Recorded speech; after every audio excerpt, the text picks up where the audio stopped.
जो खुदा है मेरे साथियों, कई बार मैंने प्रवचनों में बताया, वो एक कम्युनिटी का नहीं है, वो सबका है। तो यदि उसके साथ हम कोई भी नाम हिंदुओं वाला या मुसलमानों वाला जोड़ देते हैं, तो हिंदुओं वाला नाम जोड़ दो तो कोई भी मुसलमान शीश झुकाने को, स्वीकार करने को तैयार नहीं होगा। और अगर मुसलमानों वाला नाम जोड़ देते हैं तो कोई हिंदू मानने के लिए तैयार नहीं। इसलिए उन्होंने खुद कहा, मैं साहिब हूं, मेरे इल्म से मुझको पहचानो, नर नारी बूढ़ा बालक जिन इल्म लिया, मेरा बूझ तिन साहिब करके पूजा, अर्श का यही गुज।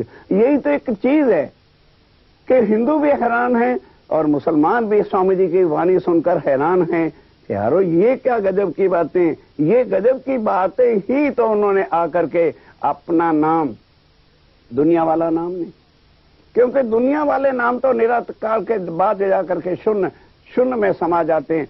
अब उससे परे, ताकि कभी वो नाम खत्म ना हो, निज नाम श्री जी साहिब जी आकर के बताया, जिसका खूब खूब प्रचार किया। उसके बाद एक दिन क्या होता है, शरीर तो यहां सबके छूट जाने हैं। महाराज 78 साल जी कहीं बाहर गए हुए थे, तो पीछे से स्वामी जी जाते हैं। स्वामी जी का शरीर भी, वो जिस तन में बैठ के लीला कर रहे थे, वो शरीर छोड़ दिया उन्होंने ध्यान के साथ। कहोगे जी फिर तो प्राणनाथ जी चले गए। यही तो हम लोग यहां भूल जाते हैं कि शरीर को ही मानते हैं। जैसे राम भगवान का शरीर जो है यहां का है, और अंदर जो शक्ति है वो कहां की है? विष्णु भगवान आदि नारायण। उसने आके अंदर बैठ के काम किया।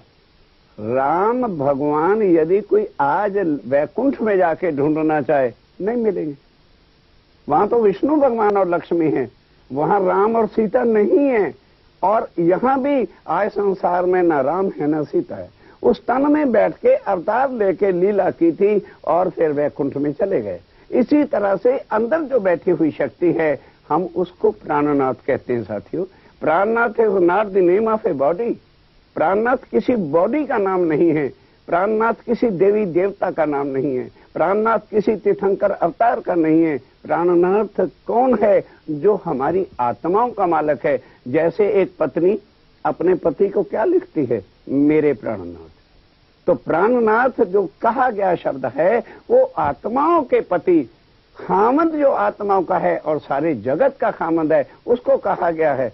मोहम्मद साहब ने भी कहा कि खामद आएगा। और उसके बाद बाइबल ने भी क्या कहा? साथियों प्रमाण दे रहे हैं ताकि आपके दिलों में कोई शक भ्रांति किसी तरह की ना रह जाए कि प्राणनाथ जी कौन है। क्या लिखा है बाइबल के अंदर?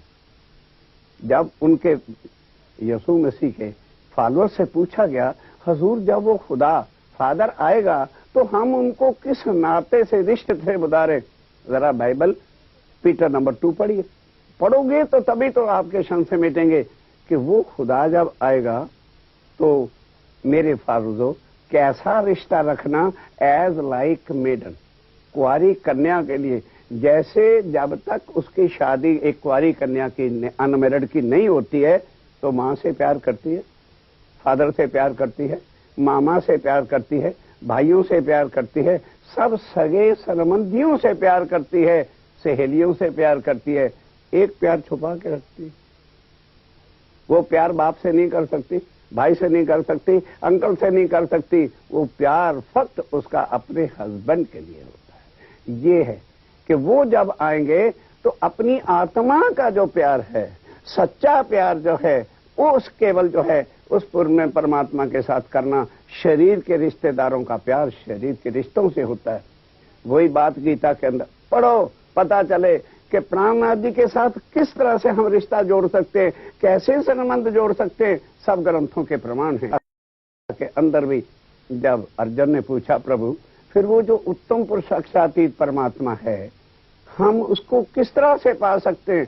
कहते मिल सकता है। उनकी जो भक्ति करनी पड़ेगी, लभ्यस्तु भक्त्या अनन्या, वो मिल सकता है। भक्ति करने से कौन सी अनन्य प्रेम लक्षणा भक्ति जो केवल आत्मा के साथ हो सकती है। आइए जरा गुरु नानक देव जी की वाणी सुने। वो क्या कहते हैं? नानक धन सुहागनिया, कि सुहागन नार ही जो है साहिब से प्यार कर सकता है और कोई नहीं कर सकता। नानक धन सुहागनियां जिंदा साहिब नाल प्यार। खसम पहचाने ओ इंसान, ओ मानव, खसम पहचाने तो शाबाश। अगर तो अपनी आत्मा के खसम, हस्बैंड, प्रीतम, प्राणनाथ की पहचान करे तो शाबाश। जो ना पहचाने वह कमजोर। जिस इंसान ने अपने आत्म के खामंद को, खसम को ही नहीं पहचाना कि मैं कौन हूं, दुनिया में क्यों कर आया हूं और मरने के बाद मैंने जाना कहां पर है, उस इंसान के जीवन पर धिक्कार है। एक गुरु नानक देव जी कहते हैं सुंदर सा जी, उस हिसाब से श्री प्राणनाथ जी की वाणी का जगह जगह प्रचार किया। शरीर तो भाई यहाँ कोई अवतार है, चाहे कोई भी आए वो शरीर छोड़ेगा, पर यहाँ के अवतारों ने शरीर छोड़कर फिर तुरंत दूसरा कोई शरीर धारण नहीं किया। प्राणनाथ जी सारी दुनिया को और अपनी आत्माओं को वाणी में क्या कहते हैं, मैं तुम्हारे कारणे जाए ना सक्या पारेंड, तुमको वतन पहुंचाए के अपनी आत्मा से कह रहे क्या मेरी आत्मा, शरीर मेरा छूट रहा है तो ये ना समझना कि प्राणनाथ जी तो अब चले या प्राणनाथ मर गए। मरता तो शरीर है, जीव है, जन्मता है। प्राणनाथ पूर्ण ब्रह्म ना मरते हैं ना जन्मते हैं। समझने की सारी बातें क्या कहा, मैं तुम्हारे कारणे जाए ना सक्या पारेंड, ऐ मेरी आत्मा जब तक तुम यहाँ हो मैं परम धाम वापस नहीं जाऊंगा, तुमको परम धाम ले जाऊंगा और सारे विश्व के जीवों को मैं जन्म मरण से छुड़ाकर अखंड मोक्ष दूंगा जो आज दिन तक देवी देवताओं को नहीं मिला।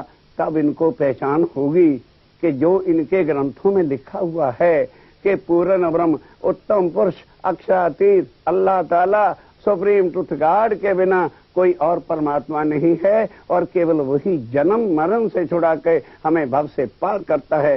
तो 7वें दिन की मेरी लीला होगी, तब सब